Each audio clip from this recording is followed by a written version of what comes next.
ٹھیک ہے. اب جیسے کہ پیچھے میں نے آپ کو دکھایا تھا کہ انسان میں کروموسوم 2 ہوتا ہے، مگر چمپینزی میں اور اورانگاٹان میں، بنوبو میں، گوریلا میں، سب میں کروموسوم 2A اور 2B ہوتے ہیں. ٹھیک ہے.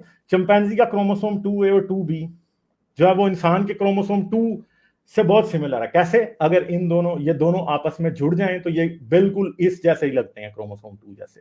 اور انسان کی ہسٹری میں کچھ ایسا ہی ہوا ہے کہ یہ کروموسوم 2A اور 2B جو کہ انسان کے انسیسٹر میں ایگزسٹ کرتے تھے، جب انسان اپنے چمپینزی سے اپنے کامن انسیسٹر سے ڈائیورج ہو گیا، یعنی چمپینزی کی ایک لائن بن گئی اور انسان کی دوسری لائن بن گئی، تو پھر کیا ہوا؟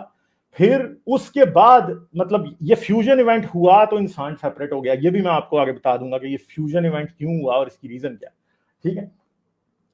تو یہ بس یاد رکھیے کہ انسان کا کروموسوم 2 چمپینزی اور چمپینزی کے کروموسوم 2A اور 2B سے مل کے بنا. صحیح ہے. تو اب یہ دیکھیں جو ٹیلومیرز کی میں نے بات کی تھی، جو اینڈ پہ سیکوینس ہوتا ہے، یہ والا اینڈ پہ، اس میں ایک خاص سیکوینس لکھا ہوتا ہے. وہ کیا ہوتا ہے؟ یہ TTAGG اور اپوزٹ سائڈ پہ میں نے آپ کو پہلے بھی بتایا تھا کہ T کے اپوزٹ ہمیشہ A ہوتا ہے، پھر T کے اپوزٹ A ہوتا ہے. اور جیسے اس پہ اگر T ہے تو ادھر A ہوگا، ادھر G. تو یہ سارا یہ سیکوینس اینڈ پہ تقریباً 100 سے زیادہ دفعہ یہ سیکوینس ان اینڈز پہ آتا ہے ایک کروموسوم کے. یہ چمپینزی کے بھی آتا ہے، انسان کے بھی آتا ہے. ٹھیک ہے. اور ہمارے کامن انسیسٹر کے بھی آتا تھا.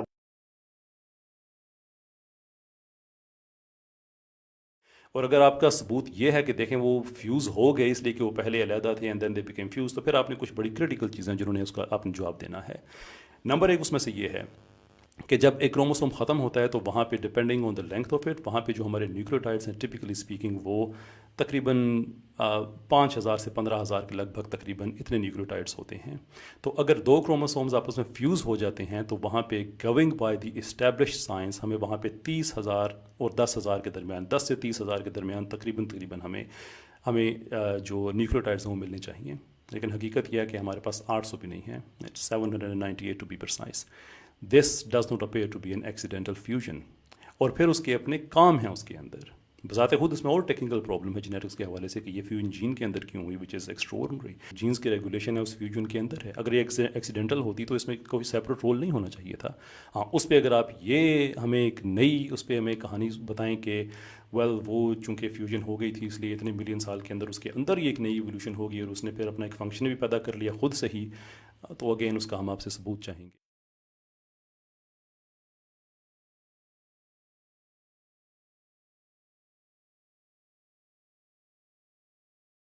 کے ساتھ جو ٹیلومیرز کی بات کی، انہوں نے ایک ٹاپک اپنا اس 10 منٹ میں جس میں انہوں نے ریبٹل دینی تھی، بل اس نے اپنا ایکسٹینڈ کیا. میں نے اس کا بھی ان کو اس کا رسپونڈ کیا کہ یہ غلط بات ہے. آپ نے اس کا جواب دینا ہے کہ اگر واقعی ہی وہ فیوژن ہوئی ہوتی جس طرح سے آپ کہہ رہے ہیں اور وہ ایکسیڈنٹل فیوژن ہوتی، then it is your job کہ آپ بتائیں کہ وہ جین کے اندر کیوں ہوئی. آپ کا یہ اٹ از یور جاب کہ آپ بتائیں کہ اس میں پھر ہمارے پاس اتنے کم نیوکلیوٹائڈس کیوں ہیں، جبکہ 2-3% آگے پیچھے ہو جائیں تو چلو وہ نیچر میں ہو جاتا ہے، کوئی ایسی بڑی بات نہیں ہے. لیکن کہاں ہم ایکسپیکٹ کر رہے ہیں کم سے کم 10,000 اور زیادہ سے زیادہ 30,000، اور کہاں ہمیں 1,000 بھی نہیں مل رہے.